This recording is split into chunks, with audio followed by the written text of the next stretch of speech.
පසුගිය සමයේ කැලණි විහාරය අසල කැලණි ගංගාවෙන් නාග ලෝකයේ සිට මතුවූ නාග රාජයෙක් කැලණි විහාරයට පැමිණි බවට මතයක් සමාජය පුරා පතුරුවා හැරියා.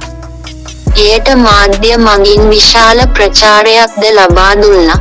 පසුගිය දා බීමතින් සිටි පුද්ගලයෙකු ණයෙකු අල්ලාගෙන එම ණයට හාදු දීමට ගිය අවස්ථාවේදී ණය දෂ්ට කිරීම හේතුවෙන් ඔහු ජීවිතක්ෂයට පත්ව ඇති බව යාපනය වැල්වැටිතුරේ ප්‍රදේශයෙන් වාර්තා වුණා. ශ්‍රී ලංකාවේ සහ ඉන්දියාවේ පුරාණයේ පටන්ව දේවත්වයෙන් සැලකූ උරග කොට්ටාසයක් ලෙස නාගයා සැලකිය හැකි. අහිකුන්ටික ගෝත්‍රිකයන් අතර නැයි නැටවීමේ සිරිත අද දක්වාත් දකින්න ලැබෙනවා. ශ්‍රී ලංකාවේ සර්ප විශේෂ 108ක් හඳුනාගෙන ඇතැයි උරග හා උභයජීවී විශේෂඥයෙකු වන මෙන්ඩිස් වික්‍රමසිංහ සඳහන් කරනවා. ඒ අතරින් මාරක විෂ සහිත විශේෂ 23ක් හඳුනාගනු ලැබ තියෙනවා. එයින් වර්ග 15ක් ජීවත් වන්නේ මුහුදේ. ගොඩබිමදී උග්‍ර විෂ සහ උග්‍ර විෂ විය හැකි සර්ප විශේෂ 8ක් හමු වෙනවා. නාගයා, තිත් පොළඟ, වැලි පොළඟ, තෙල් කරවලා, මුඩු කරවලා, පොළොන් තෙලිස්සා වැනි ජීවීන් වෛද්‍ය විද්‍යාත්මකව වැදගත් උග්‍ර විෂ සහිත සර්පයන් වේ. දෙපත් කළුවා මිනිසාට විෂද නැද්ද යන්න සැක සහිතයි. වසරකට ශ්‍රී ලංකාවෙන් සර්ප දෂ්ට කිරීම 80,000ක් පමණ වාර්තා වෙතත් එමගින් සිදුවෙන මරණ සංඛ්‍යාව 400ක් තරම් වෙනවා.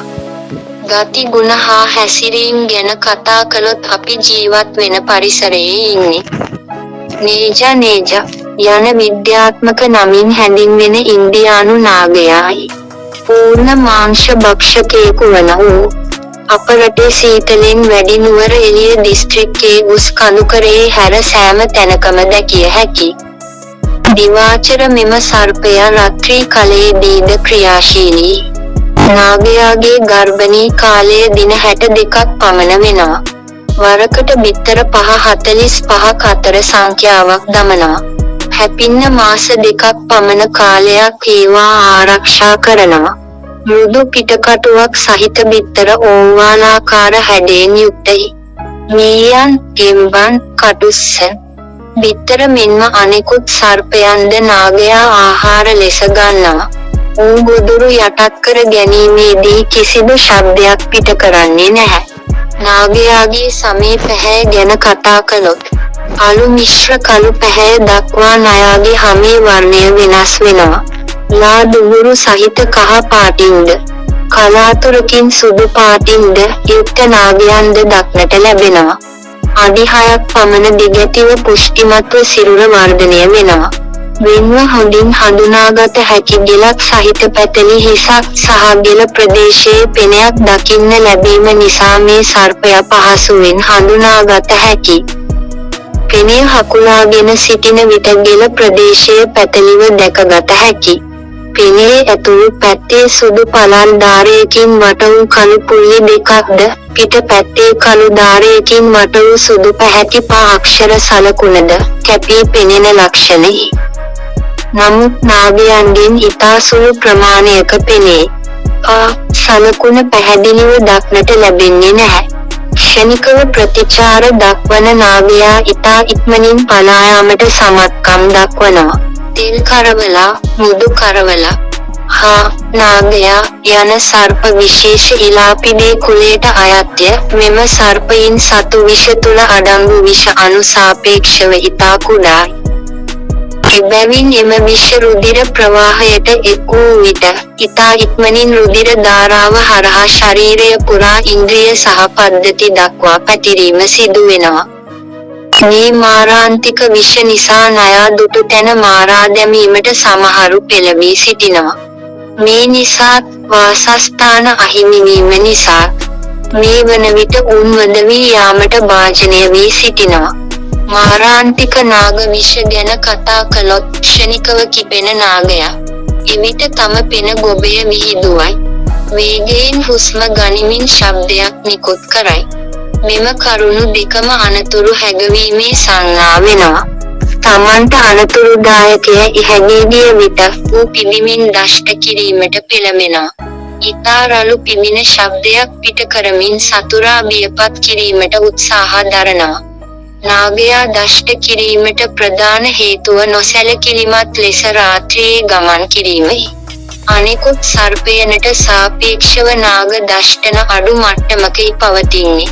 නාගයාට ප්‍රෝටිරොග්ලයිෆස් වර්ගයේ විෂ දල පිහිටනවා. එම විෂ ඇලෙන සුළුයි. ප්‍රධාන වශයෙන් ස්නායු පද්ධතිය හා රුධිර පද්ධතියට එක්වී ක්‍රියා කරනවා.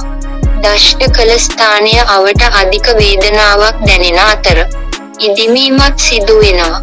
නාගයාගේ විෂ ප්‍රතිවිෂ එන්නත් සහ වෙනත් ඖෂධ වර්ග නිපදවීමට යොදා ගන්නවා.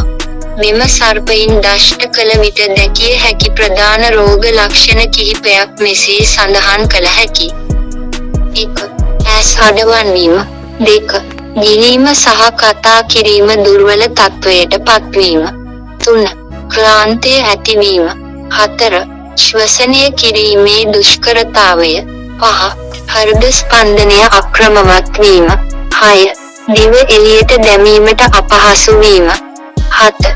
අධික බඩේ වේදනාව. 8. තුවාලය අවට අධික වේදනාව සහ දැවිල්ල. නාගයෙකු දෂ්ට කළහොත් මුලින්ම කළ යුත්තේ රෝගියාගේ බිය පහ කිරීමයි. දෂ්ට කළ ස්ථානය නොසොල්වා තබාගත යුත්තේ විෂ පැතිරීම වැළැක්වීමටයි. වෙලුම් පටි දැමීම. තුවාලයේ සේදීම නොකර හැකි ඉක්මනින් රජයේ රෝහලක් වෙත ගෙන යා යුතුයි.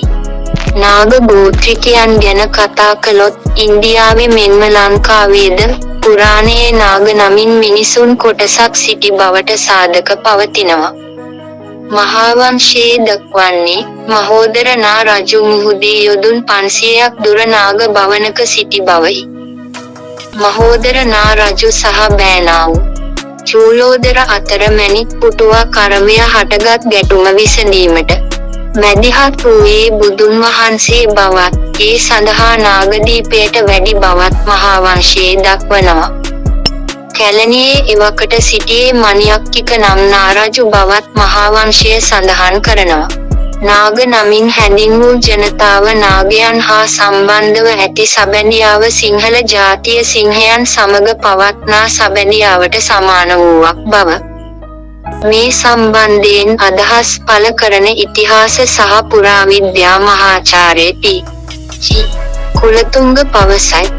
සමාජයේ පවතින නාගයින් පිළිබඳ මතවාද ලෙස බෞද්ධ සාහිත්‍යයේ සඳහන් වන්නේ බුදු හිමියන් පස්වන සතියෙහි මුචලින්ද විල අසල සමාධිගතව වැඩ සිටින විට මහ වැස්සෙන් උන්වහන්සේ රැක ගැනීම පිණිස විලින් මතු වූ මුචලින්ද නාගයා උන්වහන්සේ වටා දරනලා තම සුවිසල් පෙන ගොබය විදහා බුදු සිරස ආවරණය කර සිටි බවයි. පැරණි බෞද්ධ සිද්ධස්ථාන බෝධි වෘක්ෂ ආදිය ආශ්‍රිතව වැඩිපුර නාගයන් ගැවසෙන කතාවේ යම්කිසි ඇත්තක් පවතිනවා. ඒ වගේ තැන්වල දිගු කාලයක් තිස්සේ සිදුවෙන පූජා චාරිත්‍ර නිසා නාගයන්ට හිතකර දිලීර බැක්ටීරියා වගේ දේවල් පදනම් කරගත් ජෛවමය පාරිසරික තත්ත්වයක් නිර්මාණය විය හැකි. බෝධි වෘක්ෂ වැනි පූජනීය ශාක අවට කෘමි සතුන් බහුල වීම නිසා උන් ආහාරයට ගන්නා කටුස්සන් මැඩියන් වගේ විලෝපික ගහනයන් බහුල වෙන්නත් පුළුවන්. මේ වගේ සාධක මුල් කරගෙන නාගයන් වගේ සර්ප විශේෂවලට එවැනි ස්ථාන හොඳ වාසස්ථානයක්. එමෙන්ම උන්ට එවැනි පූජනීය ස්ථානවල සතුරන් හමුවන්නේත් නැහැ. මෙවැනි ස්ථානවල නිරත නාගයන් දර්ශනය වන විට ඒ සතුන්ට දේවත්වයක් ආරෝපණය කිරීම නිතැනින්ම සිදු වෙනවා. සමාජයේ තවත් සමහරු විශ්වාස කරන්නේ නාගයන්ට හිරිහැර කළ විට උන් වෛර බැඳගන්නවා කියායි. මේ විශ්වාසය ගොවිතැන පදනම් කරගත් වියලි කලාපයේ සමාජවල බහුලව දැකගත හැකි. ණය පසු අවස්ථාවකදී අදාළ පුද්ගලයාට දෂ්ට කරන බව ඔවුන් විශ්වාස කරනවා. විද්‍යාත්මකව හෙළි වී ඇත්තේ මතක තබා ගැනීමේ හැකියාවක් කිසිදු සර්පයෙකුට නැති බවයි. නාගයාට තම පෙනය පොළොවේ ගසා සාප කළ හැකි බව තවත් එවැනි මිත්‍යා මතයක්. නාගයන් ගැවසෙන සිද්ධස්ථානවලට යන බොහෝ දෙනෙක් ඒ පරිසරයට පිවිසෙන්නේ. එහිදී කටයුතු කරන්නේ නාගයෙක් ඇතැයි යන පූර්ව වැටහීමකින් යුතුව. ඒ හින්දා ඒ නාගයන්ගෙන් අනතුරක් සිද්ධ වෙන්න තියෙන ඉඩකඩ බොහොම සීමිත බව පෙනී යනවා. ඉන්දියාවේ නම් නාගයන්ට කැප වූ දේවාල පවා තිබෙනවා. අප රටේත් සමහර පළාත්වල නාග දිෂ්ටියෙන් ශාන්ති කර්ම කරන පෞද්ගලික දේවාල ගැන සමහර අවස්ථාවලදී වාර්තා වෙනවා. මෙය මිත්‍යා මතයක් වුවත් නූතන සමාජයේ වුවත් එවැනි විශ්වාස පසුපස යන බොහෝ පිරිසක් අපට හමු වෙනවා.